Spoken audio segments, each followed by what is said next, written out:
Once upon a time, there lived a man called Ija Kofi. He was a very respected man in his village. He lived in the deep deforest village all his life. One fateful day, he decided to visit his bosom friend in the nearby village. He bought a lot of foodstuff and placed them in his sacks that he was traveling with. He embarked on that journey, walking through the thick, dark forest.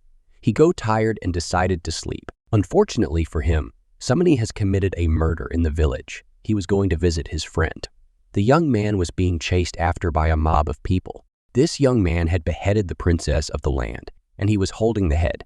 He passed by where Ija Kofi was sleeping, and because he was being chased after he decided to hide the head in one of the sacks of Ija Kofi and run away. Ija Kofi woke up not knowing what has happened, took his sacks and continued his journey to his friend's village. Before he got to the entrance of his friend's village, his friend was waiting for him. There went to the hut of his friend. He then told his friend's daughter to go for a meat he bought for them.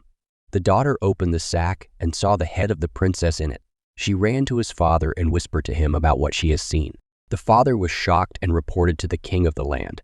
Ija Kofi was summoned and was later sentenced to be executed. On that fateful day, two young ladies were having conversation about what has happened in the forest, and the young man who had committed the crime heard them and felt bad because he knew Ija Kofi. But he didn't know that it was him who was sleeping in the forest. He ran to where Ija Kofi was to be executed, but he was late.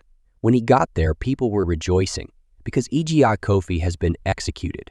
But he cried out saying, "Stop it, stop it. Even though you have killed him, leave him.